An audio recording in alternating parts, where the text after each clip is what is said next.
अक्सर हम जब भी मंदिर जाते हैं तो पंडित जी हमें भगवान का चरणामृत देते हैं, पर क्या कभी हमने जानने की कोशिश करी है कि चरणामृत का क्या महत्व है?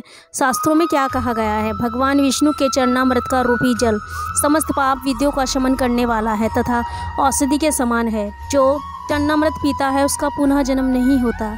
जल जब तक जल ही रहता है जब तक भगवान के चरणों में नहीं लगता। जैसे ही भगवान के चरणों में लगे तो वह अमृत रूपी हो जाता है, चरणामृत बन जाता है। चरणामृत से संबंधित एक पौराणिक कथा काफ़ी प्रसिद्ध है जो हमें श्री कृष्ण एवं राधा रानी जी के अटूट प्रेम की याद दिलाता है। कहते हैं एक बार नंद लल्ला श्री कृष्ण जी बहुत बीमार पड़ गए थे। कोई भी जड़ी बूटी उन पर बेअसर साबित हो रही थी। तभी श्री कृष्ण ने स्वयं ही गोपियों से एक ऐसा उपाय करने को कहा जिसे सुनकर गोपियां दुविधा में पड़ गई। श्री कृष्ण हुए बीमार। दरअसल श्री कृष्ण ने गोपियों से उन्हें चरणामृत पिलाने को कहा। उनका मानना था कि उनके परम भक्त या फिर भी जो भी उनसे अति प्रेम करता है, उनकी चिंता करता है, यदि उनके पाँव को धोने के लिए इस्तेमाल हुए जल को ग्रहण कर लेता है तो निश्चय ही वह ठीक हो जाएगा। लेकिन दूसरी ओर गोपियां और भी चिंता में पड़ गई। श्री कृष्ण उन सभी गोपियों के लिए बेहद महत्वपूर्ण थे। वह सभी उनकी परम भक्त थी, लेकिन उन्हें इस उपाय से निष्फल होने की चिंता सता रही थी। उनके मन में बार बार आ रहा था कि यदि उनमें किसी एक गोपी ने अपने पाँव के इस्तेमाल के चरणामृत लिया और श्री कृष्ण को पीने के लिए दिया तो वह परम भक्त का कार्य तो कर देंगी, परंतु उन्हीं कारणों से कहना ठीक ना होए तो उन्हें नरक भोगना पड़ेगा। अब सभी गोपियां व्याकुल होकर श्री कृष्ण की ओर ताक रही थी और किसी अन्य उपाय के बारे में सोच रही थी। वहाँ कृष्ण की प्रिय राधा आ गई। अपने कृष्ण को इस हालत में देख राधा के तो जैसे प्राण ही निकल गए हों। जब गोपियों ने श्री कृष्ण द्वारा बताया गया उपाय राधा को बताया तो राधा ने एक ही क्षण व्यर्थ करना उचित ना समझा और जल्द ही स्वयं के पांव धोकर चरणामृत तैयार कर श्री कृष्ण को पिलाने के लिए आगे बढ़ी। राधा रानी जानती थी कि वह क्या कर रही हैं। जो बात अन्य गोपियों के लिए भय का कारण थी, ठीक वही राधा के मन में भी था। लेकिन श्री कृष्ण को वापस स्वस्थ करने के लिए वह नरक में जाने के लिए भी तैयार थी। आखिरकार कहना ने चरणामृत ग्रहण किया और देखते ही देखते वह ठीक हो गए, क्योंकि वह राधा ही थी जिसके प्यार में एक सच्ची निष्ठा। श्री कृष्ण तुरंत स्वस्थ हो गए। अपने कृष्ण को निरोगी देखने के लिए राधा रानी ने एक बार फिर स्वयं के भविष्य की चिंता न की और वही किया जो उनका धर्म था। इतिहास गवाह है इस बात का, राधा कृष्ण का कभी विवाह न हुआ, लेकिन उनका प्यार इतना पवित्र था, एक सच्चा था कि आज भी दोनों का नाम एक साथ लेने में भक्त क्षण भर भी संदेह महसूस नहीं करते।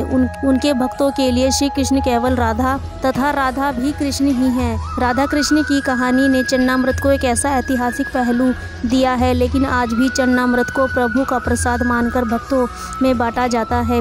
पीतल के बर्तन में पीतल की चम्मच में थोड़ा मीठा सा अमृत भक्तों के लिए कंठ से पवित्र बन जाता है। जब भगवान का वामन अवतार हुआ, वह राजा बलि के यज्ञशाला में दान लेने के लिए गए। तब उन्होंने 3 पग में तीनों लोक नाप लिए। जब उन्होंने पहले पग में नीचे के लोक नाप लिए और दूसरे पग में नापने लगे तो जैसे ही ब्रह्मलोक में उनका चरण गया तो ब्रह्मा ने अपने कमंडल से जल लेकर भगवान के चरण धो दिए। फिर चरणामृत को वापस अपने कमंडल में रख लिया। वह चरणामृत गंगा जी बन गई जो आज भी सारी दुनिया के पापों को धोती है। यह शक्ति उनके पास कहाँ से आई? शक्ति है भगवान के चरणों की, जिस पर ब्रह्मा जी ने असाधारण जल चढ़ाया था। वह चरणों को स्पर्श होते ही बन गई गंगा जी। जब हम बाके बिहारी जी की आरती गाते हैं तो चरणों से निकली गंगा प्यारी, जिसने सारी दुनिया तारी। धर्म में इसे बहुत ही पवित्र माना जाता है तथा मस्तक से लगाने के बाद सेवन किया जाता है। चरणामृत का सेवन अमृत के समान माना जाता है। कहा जाता है कि भगवान श्री राम के चरण धोकर उसने अमृत के रूप में स्वीकार करके केवट ने न केवल स्वयं के भाव बाधाओं से पार हो गए बल्कि अपने पूर्वजों को भी तर दिया। हिंदू मान्यता पूजा पाठ में चरणामृत का बहुत महत्वपूर्ण स्थान है। चरणामृत अत्यंत पवित्र माना जाता है। शास्त्रों के अनुसार चरणामृत जल है जो ईश्वर के चरणों से निकलता है, लेकिन लोक मान्यता यह है कि वह अमृत है जिसे पाने से व्यक्ति के समस्त पाप दूर हो जाते हैं। अक्सर देखने को मिलता है कि चरणामृत लेने के बाद लोग अपने सिर पर हाथ फेरते हैं, जबकि ऐसा करना गलत होता है। शास्त्रों के अनुसार इसे नकारात्मक प्रभाव पड़ता है। चरणामृत हमेशा दाएं हाथ से लेना चाहिए और श्रद्धापूर्वक मन को शांत करके ग्रहण करना चाहिए। इससे हमारे समस्त पाप दूर होते हैं। तो दोस्तों, आप लोगों को यह रोचक जानकारी कैसी लगी प्लीज़ कमेंट करके ज़रूर बताएं, और आप लोग भी चरणामृत के बारे में क्या जानते हैं प्लीज़ ये भी कमेंट करके बताएं। और हमारे चैनल पर न्यू है तो हमारे चैनल को लाइक करें, शेयर करें, कमेंट करें, सब्सक्राइब करें और हमें सपोर्ट करते रहें। हर हर महादेव, और महादेव आप सभी के कष्ट दूर करें। सभी का दिल से थैंक यू, धन्यवाद।